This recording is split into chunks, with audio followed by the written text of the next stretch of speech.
Bismillahirrahmanirrahim. Assalamualaikum warahmatullahi wabarakatuh.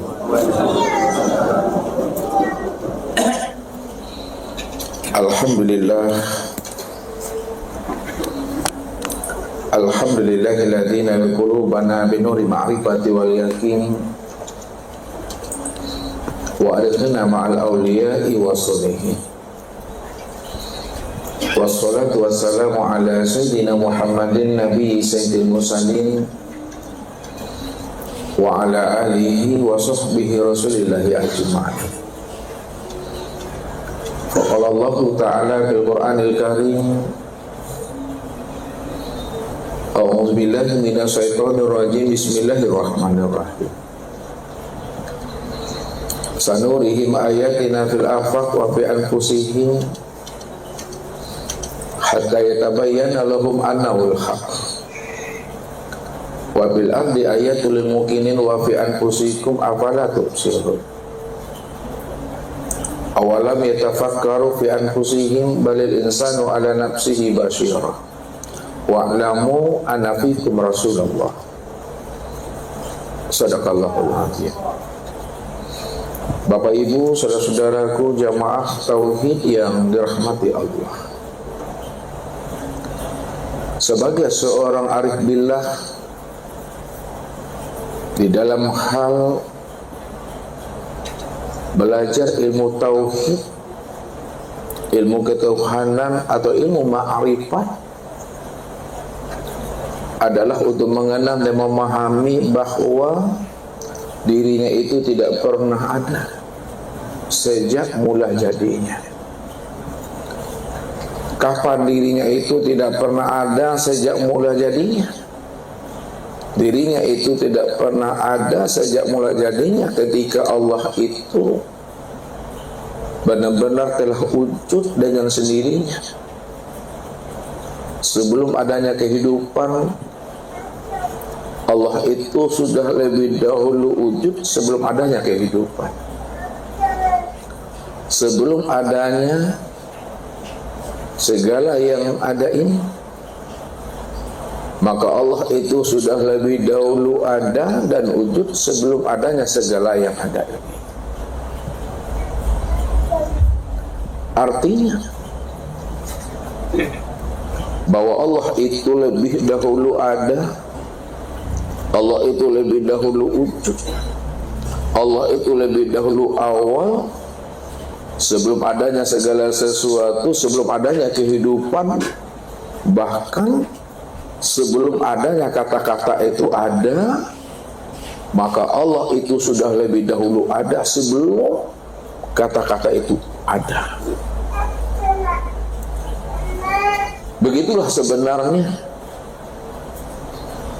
tujuan kita belajar ilmu tauhid, belajar ilmu tauhanan atau ilmu ma'rifat itu untuk mengenal dan memahami bahwa diri kita tidak pernah ada dan yang ada itu hanyalah Allah yang wujud semata-mata. Bukan kita ingin merampok hak Tuhan, bukan kita mengaku-ngaku diri Tuhan, dan bukan pula kita ini ingin menjadi Tuhan. Nah, bagaimana mungkin kita akan merampok hak Tuhan, mengaku Tuhan, apalagi ingin menjadi Tuhan? Padahal diri kita ini sejak mula adanya tidak pernah ada. Kalau diri kita ini sejak mula adanya tidak pernah ada, maka tidak ada kata-kata merampok hak Tuhan, mengaku Tuhan dan menjadi Tuhan. Karena diri kita itu nggak pernah ada sama sekali.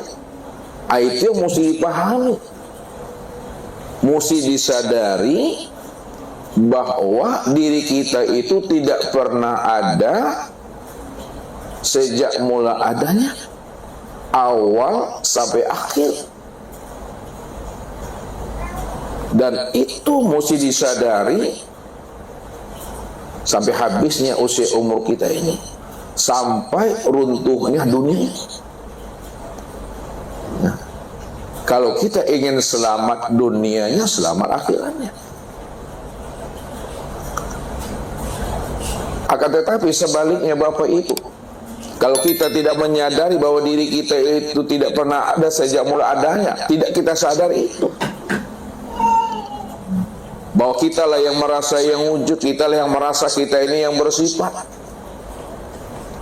Ketika Bapak Ibu merasa diri Bapak Ibu wujud dan bersifat, maka ketika itulah sebenarnya Bapak Ibu sudah menyandingkan diri dengan Tuhan. Dan itulah yang sebut namanya dengan syirik itu. Jadi syirik itu pada saat menyadari diri kita ini ada, pada saat menyadari diri kita ini bersifat, maka pada saat itulah Nabi katakan wujuduka zanbun wa wujuduka hijabun. Adanya pengakuan dirimu itu adalah dosa dan itu adalah hijab. Makanya kapan kita mengatakan diri kita ini ada, padahal kita tidak pernah ada, cuma mengaku-ngaku ada. Ini yang payahnya. Dia tidak pernah ada, cuma mengaku-ngaku ada. Ini kalau bahasa ustaznya tidak tahu di diri namanya. Ya? Kalau gak kare bahasa ustaz tidak tahu duntuang. Orang yang tidak tahu dengan dirinya, tak mengenal akan Tuhannya, maka alamat sangsai dunia, sangsaro di akhirat, narakojo tampe itu. Ngerti nak Bapak Ibu bahasa ustaz tuh? Lihat nak mengerti. Sangsai di dunia, sangsaro di akhirat. Neraka juga tempat kembalinya itu. Nah, kenapa tempat kembalinya itu di akhirat adalah neraka? Karena dia itu benar-benar menyandingkan dirinya itu di hadapan Allah. Allah wujud. Dia mengatakan pula dirinya wujud. Allah hayat. Dia mengatakan pula dirinya hayat. Padahal Allah sajalah yang wujud, Allah saja yang hayat. Kita ini tiada wujud dan tiada hidup. Kalaulah kita ini tiada wujud dan tiada hidup, itu artinya bahwa diri kita ini sejak mula wujudnya Allah itu, sejak mula adanya Allah itu, maka sejak itulah diri kita tidak wujud dan tidak hidup. Maka jangan mengaku-ngaku. Ini yang mesti disadari itu, bahwa diri kita itu di hadapan Allah adalah la haula wala quwata illa billah. Ini yang kita kadang salah selalu, bertolak belakang. Apa yang kita ucapkan dan apa yang kita perbuat. Di ucapan kita, di kata-kata kita, di pengakuan kita, kita mengatakan la haula wala quwata illa billah. Tidak ada kudratku, tidak ada iradatku, tidak ada dayaku dan kekuatan aku, melainkan kudrat dan iradat aku, daya dan kekuatan aku itu hanyalah Allah semata. Itu ucapan, itu pengakuan kita, itu yang kita lontarkan melalui lisan dan kata-kata ini. Tapi kadangkala di saat kita tidak menyadari hakikat kalimat itu, maka ketika itulah sebenarnya kita menantang Tuhan, tapi kita tidak menyadarinya. Kenapa kita tidak menyadarinya? Karena kita sudah terhijab dengan keakuan diri sendiri. Maka jikalau kita ingin keluar daripada hijab, maka keluarlah kita dari diri kita.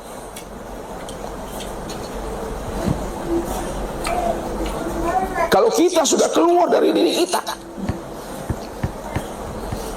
Maka ketika itulah sebenarnya kita lepas daripada hijab itu sendiri. Bahasa ustaznya Bapak Ibu, kalau Bapak Ibu ingin keluar dari hijab, lain nama Bapak Ibu berhenti jadi orang. Lain nama. Lain. Kalau lain nama alhamdulillah itu mah. Tapi kalau nggak nama berhenti jadi orang, ya. Selama itulah Bapak Ibu terhijab dengan diri sendiri. Ya. Makanya Allah katakan kepada kita ini supaya kita paham, supaya kita mengerti dan sadar apa maksud sebenarnya Allah mengutarakan kalimatnya, kalamnya, firmannya. Ketika Allah mengatakan Allahu la ilaha illahu,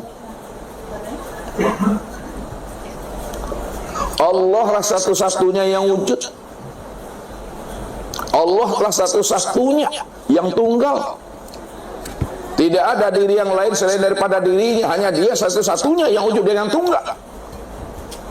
La ilaha illahu. Kalau aku yang wujud, aku yang tunggal, aku yang nyata, awal, akhir, zahir dan batin.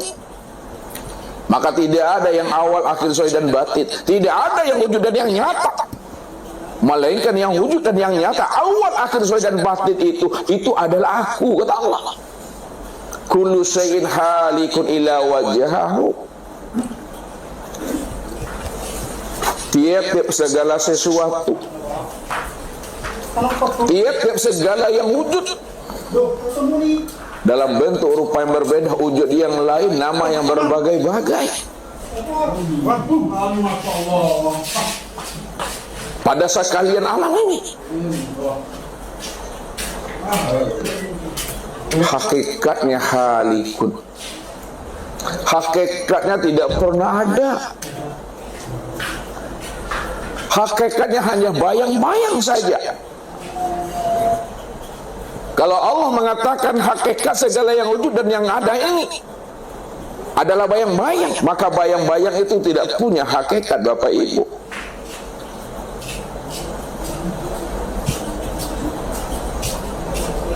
Illa wajahahu. Kalaulah yang wujud segala sesuatu itu hanyalah bayang-bayang, tidak memiliki hakikat, maka yang ada secara mutlak, sejak mula adanya, sejak mula jadinya, hanyalah zat semata-mata, hanyalah Dia semata-mata.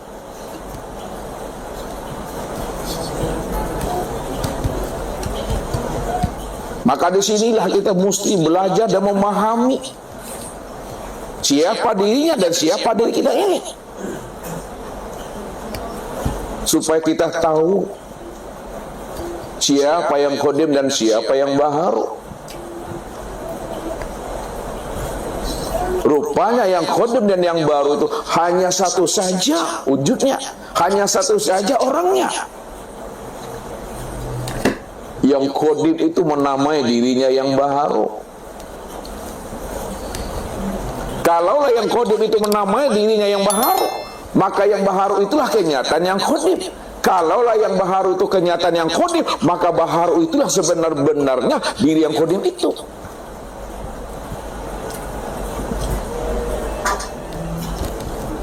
Hakikat di balik kalimat tauhid itu, hakikat di balik kalimat yang diutarakan itu, tentu ada makna yang tersirat, ada makna yang tersembunyi. Makna yang tersirat, makna yang tersembunyi di balik kalimat itu, sebenarnya yang qadim itulah yang sebenarnya yang baharu itu. Kenapa yang qadim itu yang sebenarnya yang dikatakan baharu? Karena Dialah yang wujud dan Dialah yang ada. Kalau Dia yang wujud, Dia nggak ada. Yang qadim itu cuma yang tunggal. Namun ketika Dia bercerita tentang dirinya, Dia ingin mengenal dirinya, ketika dia bercerita dan mengenal akan dirinya, menyaksikan akan dirinya, maka yang khodim itu dinamailah baharu. Yang batin ingin dikenal, karena yang batin itu ingin dikenal, ingin menyaksikan dirinya. Maka ketika dirinya yang batin itu ingin dikenal, ingin menyaksikan dirinya, maka dia menamai dirinya dengan yang zahir. Sebenarnya yang batin itulah yang zahir. Sebenarnya yang khodim itulah yang baharu. Bunyi dalam penyampaiannya, bunyi dalam menerangkan dan menjelaskannya ada dua. Ada khodim, ada baharu, ada batin dan ada yang zahir. Sebenarnya satu saja orangnya itu Bapak Ibu. Disinilah yang mesti kita pahami apa yang disampaikan oleh orang-orang arifin, yang disampaikan oleh ahlul kasab. Setiap kata yang diucapannya, setiap kalimat yang disampaikannya, ada makna yang tersembunyi di balik kalimat itu. Kalau ada yang tersembunyi di balik kalimat yang disampaikannya itu, maka ambillah makna yang tersembunyi di balik kata-kata yang disampaikannya itu. Disinilah mereka mengatakan, ma yahruju baina syafatain ilal isyarati wal iktibar. Apa yang keluar dari dua bibir, dari lisan ini, kata-kata, lafaz dan bunyi serta suara yang dikeluarkan melalui dua bibir ini, melalui lisan ini, melalui tenggorokan ini, itu hanyalah suatu isyarat dan iktibar saja. Maka pahamilah makna di balik kalimat itu dengan hati, dengan rasa. Jadi tidak cukup Bapak Ibu mendengarkan bunyinya, tidak cukup Bapak Ibu mendengarkan kalimatnya, mendengarkan kata-katanya yang keluar dari lisan itu, tapi pahamilah makna yang tersirat di balik apa yang disampaikan oleh mereka itu.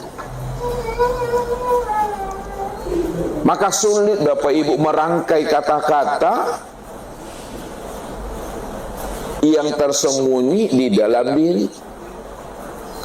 Menyampaikan hakikat itu sulit Bapak Ibu dengan menyusun kata-kata, lalu kita ucapkan dengan ucapan kita. Makanya ketika mereka berbicara, mereka menjelaskan tentang hakikat, tentang rahasia melalui kata-kata, melalui bunyi dan melalui lafaz, maka tangkap kalamnya itu dengan rasa, simak dengan telinga, kemudian tilik ke dalam hati. Simak apa yang diucapannya, simak apa yang disampaikannya, tapi ino-inoi di dalam hati. Nah, itu bahasanya tuh. Di ino-inoi itu apa lah bahasanya tuh Pak Ardi? Diinak-inakkan. Direnung-renung, didengar dengan telinga, direnung, dipahami, itu pokoknya dinoi-noi. Ya, nggak tahu Ustaz tuh Bapak Ibunya paham apa Ibu tidak, Ustaznya ngerti itu. Dinoi-noi, dirasa-rasakan tuh. Memang Ustaznya mudah bahasa Minang Bapak Ibu, tapi menerjemahkan bahasa Minang ini ke bahasa Indonesia agak sulit. Ya, agak payah karena itu membicarakan hal yang halus tuh, ya, diungkapkan dengan kata-kata agak payah itu. Ya, makanya dinoi-noi, dirasui-rasui, ya. Pokoknya ngerti lah Bapak Ibu, Ustaz sedikit lah. Kita panik Ustaz ngomong, Ustaz mau mengutarakan itu sama Bapak Ibu, tapi mencari kata yang paling tepat itu untuk Bapak Ibu sulit sekali. Karena Bapak Ibu ini banyak macam ragamnya. Ada yang dari Malaysia, ada yang dari Singapura, ada dari Jawa Tengah, ada yang dari Semarang, ada yang dari sini gitu. Jadi merangkai kata itu, mencari pilihan kata yang paling pas itu sulit. Jadi Bapak Ibu cukup memahami Ustaz sajalah itu. Ya. Jadi kalau sulit Bapak Ibu memahami bahasa Ustaz, hindari saksangka dengan Ustaz. Jangan sampai ada dusta di antara kita. Begitu Ustaz ingin mengutarakan itu. Makanya malam ini Bapak Ibu, ya, kita akan mencoba untuk mengenali si akmal diri, mengenali si jati diri kita ini, supaya kita benar-benar lurus, terang, jalan pulang dan kembali itu. Ya. Ini mesti diimani, mesti diyakini. Ya. Ustaz mau tanya sama Bapak Ibu nih, kalau serius ngajinya, le yakin Bapak Ibu kan kemati? Kalau le yakin kan kemati, belajar sungguh-sungguh mengenali siapa sejati diri kita ini, sampai tak nampak lagi diri Bapak Ibu tuh. Kita tanya sama ibu-ibu nih, ibu-ibu ini pernah buka kulit bawang? Kita mengaji ilmu ma'rifat itu seperti itu Bapak Ibu, ya, membuka kulit bawang. Tujuan membuka kulit bawang supaya dapat isi. Tapi apa kenyataannya? Dibuka kulit bawang itu kata kita isi, rupanya masih kulit.